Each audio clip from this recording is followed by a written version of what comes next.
Assalamualaikum Bare, selamat datang kembali di Guru Gembul Channel. Pelajaran apakah yang paling penting diajarkan di sekolah? Kalau saya bilang bahwa pelajaran yang paling penting itu adalah pelajaran ekonomi, mungkin akan ada banyak orang yang bertanya-tanya, protes, dan tidak setuju. Dan kalau misalkan saya mengatakan bahwa sampai sejauh ini pelajaran ekonomi belum diajarkan di sekolah, mungkin banyak sekali di antara Bare yang akan membantah. Tapi izinkan saya di episode ini untuk mengajukan sebuah argumentasi dan penjelasan bahwa apa yang saya sampaikan itu bukan sekedar omong kosong, tetapi ada sesuatu yang sangat penting di baliknya. Di episode ini kita akan berbicara tentang falsafah ekonomi dan kenapa dia begitu penting untuk pelajaran di sekolah. Dan kenapa di sekolah Indonesia tidak diajarkan. Jadi ayo kita mulai.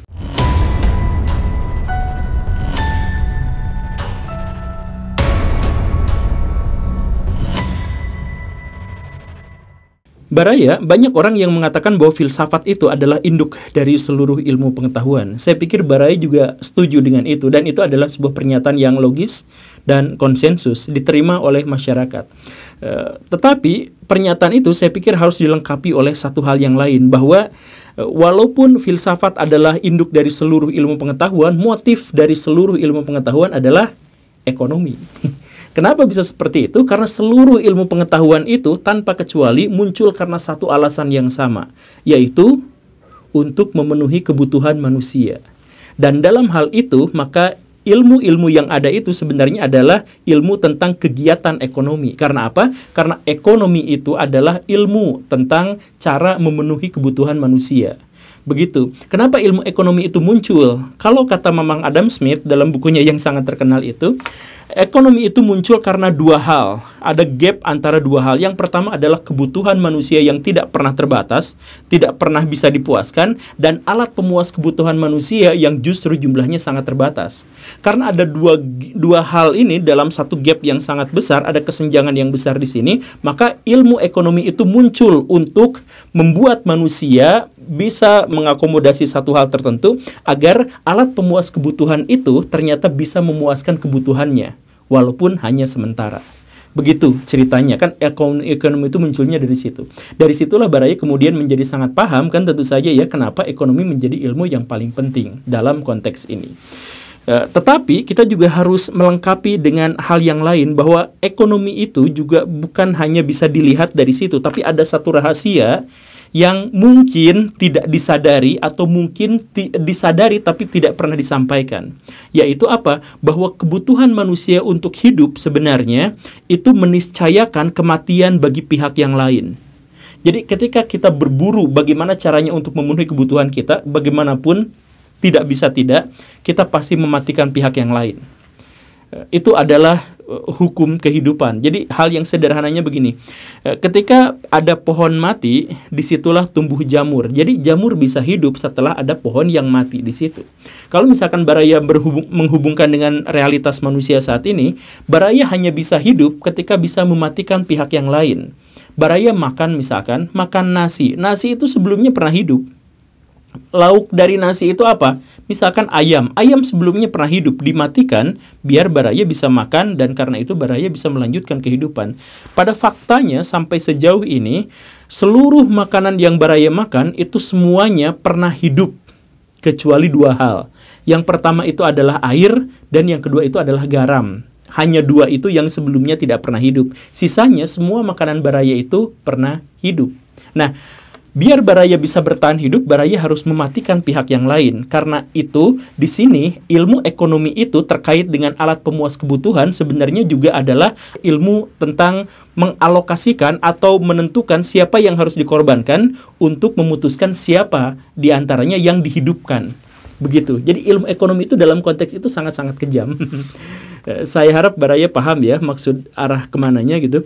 Kalau misalkan kita masuk ke dalam contoh-contoh kecil, misalkan kita menemukan sekarang ada konflik antara Ukraina melawan Rusia. Siapa yang sebenarnya salah? Kalau dalam hal yang paling mendasar seperti ini, kita akan menemukan bahwa mereka tidak ada satupun yang salah. Kedua belah pihak itu sama-sama berjuang untuk bisa bertahan hidup. Cara untuk bertahan hidupnya bagaimana? Ya harus mematikan pihak yang lain. Bagaimanapun kita itu seperti itu. Dan begitupun dengan peradaban. Baraya tahu peradaban itu apa? Peradaban itu adalah puncak dari sebuah kebudayaan. Bagaimana caranya masyarakat bisa menemukan satu peradaban? Yaitu ketika manusia-manusia yang terdiri atas individu-individu itu berkumpul dalam satu tempat yang sama, kemudian berinteraksi dalam waktu yang sangat lama, berbagi ilmu pengetahuan, berbagi kemampuan dalam sebuah bahasa dan sebagainya, dan kemudian akhirnya mereka mendirikan institusi politik, mereka kemudian bersatu dalam peperangan, mereka apa dan sebagainya, dan akhirnya muncullah di sana sebuah peradaban. Nah, peradaban itu berarti di situ munculnya dari mana? Dari keinginan manusia untuk memenuhi kebutuhannya. Begitu kan? Jadi mau perang, mau peradaban itu motifnya selalu sama, yaitu motif ekonomi. Jadi ilmu ekonomi itu yang paling dasarnya itu sebenarnya bukan ilmu tentang uang, tapi ilmu tentang cara untuk memenuhi kebutuhan manusia. Begitu. Jadi kalau misalkan kita balik misalkan ke pertanyaan tadi, bisakah Baraya menemukan dalam sejarah satu saja perang yang tidak didasarkan pada motif ekonomi? Tidak akan ada. Baraya cari peradaban manapun di dunia, adakah mereka yang muncul tanpa keterlibatan ekonomi? Itu juga gak mungkin ada, itu mustahil. Atau kita masuk pada tema yang lebih mengerucut lagi dalam sebuah contoh. Misalkan begini Baraya tentu saja mengenal peradaban Islam yang dulu itu sempat maju pesat. Majunya signifikansi percepatannya itu benar-benar ekstrim. Yang para sejarawan mengatakan hanya zaman Renaissance saja yang mampu mengimbangi kecepatan perkembangan peradaban pada waktu itu di era Islam. Tetapi kenapa peradaban Islam tidak masuk ke zona berikutnya, misalkan zona revolusi industri gitu. Padahal itu udah satu langkah lagi untuk ke sana, tapi kenapa gak jadi, kenapa gagal? Masalahnya adalah masalah ekonomi. Karena pada waktu itu masyarakat dunia Islam itu tidak mampu pindah dari sistem agraris ke sistem ekonomi lain yang lebih valid, yang lebih kuat, yang lebih bisa memadai gitu. Karena itu alasannya itu cuma gara-gara itu. Gara-gara mereka gak bisa hijrah dari sistem ekonomi agraris. Begitu, atau yang berlandaskan pada agraria begitu. Nah, akhirnya apa? Akhirnya ya tidur duluan gitu. Sebaliknya, misalkan bangsa Eropa sudah sampai Renaissance. Dan ketika sudah sampai Renaissance, mereka berhasil masuk pada tahapan-tahapan berikutnya sampai akhirnya memunculkan revolusi industri. Kenapa seperti itu? Karena di masa Renaissance itu, tak lama setelah itu, mereka menemukan sistem ekonomi yang jauh lebih memadai untuk keberlangsungan peradaban mereka, yaitu apa? Mereka melakukan penjelajahan samudra. Gara-gara Turki itu, mereka melakukan penjelajahan samudra sehingga mereka menemukan sumber daya yang benar-benar di luar batas kemampuan mereka, bahkan untuk sekedar menampungnya saja. Jumlahnya banyak, mereka datang kemanapun mengambil sumber daya alam yang mereka inginkan dan sebagainya, dan akhirnya menjadi sangat-sangat kaya. Nah, kekayaan inilah pada akhirnya yang membuat mereka bisa melanjutkan peradaban mereka sampai akhirnya mereka menemukan reformasi gereja, kemudian zaman Aufklärung, kemudian zaman revolusi industri, zaman revolusi Prancis, dan seterusnya sampai zaman modern sekarang. Jadi pendekatannya itu adalah bahwa itu semuanya lagi-lagi adalah urusan ekonomi. Begitu. Lalu pernyataan yang kedua adalah kenapa juga saya sebut tadi bahwa ekonomi itu adalah pelajaran yang tidak diajarkan di sekolah. Apakah kurikulumnya lupa atau sayanya yang lupa? Kan itu ada, saya diajarin kok di kurikulum, ada yang seperti ini. Enggak, Baraya, enggak seperti itu. Jadi ekonomi yang diajarkan di sekolah itu bukan ilmu ekonomi, tetapi parsial-parsial tentang ilmu ekonomi atau bahasan-bahasan tentang ilmu ekonomi yang kemudian disampaikan kepada siswa. Padahal itu sebenarnya adalah sesuatu yang anfaedah. Jadi Baraya gini ya, kalau misalkan mau belajar ekonomi yang beneran, belajar ekonomi itu kembali ke paling dasar, yaitu gimana caranya Baraya bisa menyesuaikan antara keinginan Baraya yang tidak terbatas itu atau kebutuhan Baraya yang tidak terbatas dengan alat pemuas kebutuhan yang sangat terbatas. Itu dasarnya itu di situ, itu ilmu ekonomi itu adanya di sana. Jadi kalau misalkan mau belajar ilmu ekonomi, yang pertama itu adalah kita bikin simulasi kecil ya. Baraya misalkan nemu rezeki nomplok 20 juta tiba-tiba gitu ya. Gara-gara apa? Gara-gara Baraya minjem ke pinjol 20 juta, pas mau dibayar ternyata si pinjol itu digerebek sama polisi karena itu adalah ilegal dan bla bla bla bla bla. Akhirnya Baraya yang pinjam duit 20 juta itu tidak dipakai apa-apa, bahkan tidak digunakan untuk membayarnya. Misalkan seperti itu ya. Ya ini mah cerita. Nah, ilmu ekonomi itu adalah Baraya dapat 20 juta itu Baraya gunakan untuk apa?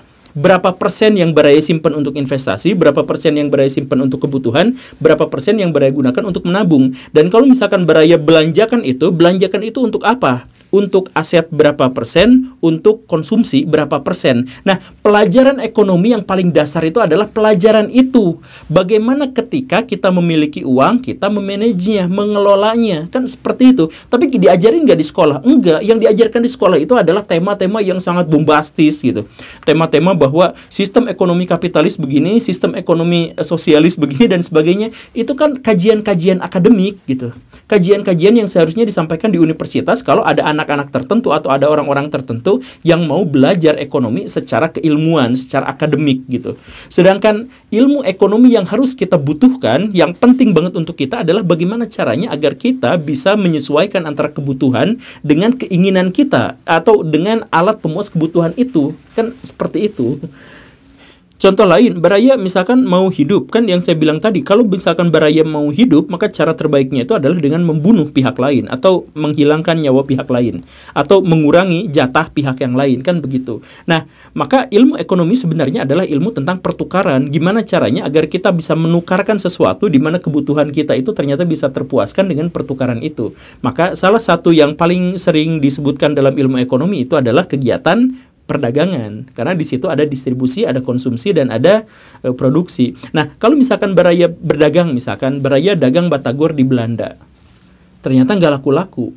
Nah, kenapa nggak laku? Nah, analisis, cari kenapa nggak laku. Kemungkinan yang pertama adalah karena orang Belanda tidak suka batagor, atau kemungkinan yang kedua, orang Belandanya suka batagor tapi nggak suka sama yang dagangnya, yaitu Baraya. Mungkin gara-gara kotor atau apa yang semacam itu. Atau misalkan si orang Belanda itu suka sama batagor dan suka sama Baraya, tapi nggak tahu bahwa Baraya dagang batagor gitu. Pokoknya ada kemungkinan-kemungkinan yang lain. Nah, analisis untuk melihat kemungkinan-kemungkinan itu dan kemudian diambil kesimpulan dan keputusan dan kemudian mengubah kita untuk bisa menjadi pembuat batagor yang laku, itu sebenarnya adalah kegiatan ekonomi yang harus diajarkan sejak sekolah. Sekolah itu harusnya ngajarin gimana caranya Baraya bertahan hidup dalam kondisi yang dimiliki oleh Baraya sekarang. Baraya punya motor sekian, punya rumah sekian, itu modalnya apa dan sebagainya. Kemudian bagaimana caranya agar itu bisa dilipat gandakan. Kan pelajaran ekonomi yang paling penting sebenarnya bukan bagaimana cara membelanjakan uang, tetapi bagaimana cara mengelola uang itu. Sekarang misalkan saya tanya kepada Baraya, kalau Baraya punya duit 1 triliun, Baraya mau pakai apa? Kebanyakan di antara Baraya, kalau misalkan ditanyakan, kalau Baraya punya duit 1 triliun mau dipakai buat apa? Kebanyakan, halu, saya emang nggak akan ngehalu yang kayak gitu. Kan gitu ya, sebenarnya itu adalah gara-gara Baraya nggak punya visi. Jadi kalau Baraya nggak punya visi, ya seumur hidup nggak akan dikasih sama Tuhan duit 1 triliun. Karena apa ya? Karena nggak punya visi. Maksudnya, kalau Baraya udah dikasih duit segitu, Baraya mau pakai buat apa? Kan Baraya nggak akan tahu. Nah, pelajaran ekonomi itu yang paling dasar adalah kalau Baraya punya duit, Baraya pakai apa? Baraya sudah tahu dalam pikiran apa yang harus dilakukan untuk begini. Sekian persen untuk ditabung, sekian persen untuk anak jalanan, misalkan ya. Sekian persen untuk berderma, sekian persen untuk konsumsi, dan sebagainya. Baraya sudah punya pikiran itu. Tapi gara-gara belajar ekonomi itu adalah belajar tentang sesuatu yang halu, yang di luar sana, yang tentang akuntansi dan sebagainya, nulis jurnal jual beli apa perusahaan yang kayak gitu, maka ekonomi yang paling dasar tentang bagaimana cara mendapatkan uang dan bagaimana cara mengelola uang dan bagaimana cara membelanjakan uang, itu Baraya ngeblank sama sekali. Benar kan? Seperti itu. Itulah yang pada akhirnya saya sebut bahwa pelajaran-pelajaran atau kurikulum di sekolah itu tidak mengajarkan ekonomi. Karena yang diajarkan itu adalah komentar-komentar tentang ilmu ekonomi, bukan bagaimana caranya Baraya bisa hidup dengan sebaik-baiknya dengan memenuhi kebutuhan-kebutuhan Baraya dan kebutuhan-kebutuhan orang yang dekat dengan Baraya. Begitu. Itulah argumentasi dan alasan saya kenapa ekonomi itu benar-benar harus diajarkan di sekolah. Oke, Baraya itu saja ya. Terima kasih karena sudah menyimak. Saya Guru Gembul, kabur. Assalamualaikum warahmatullahi wabarakatuh.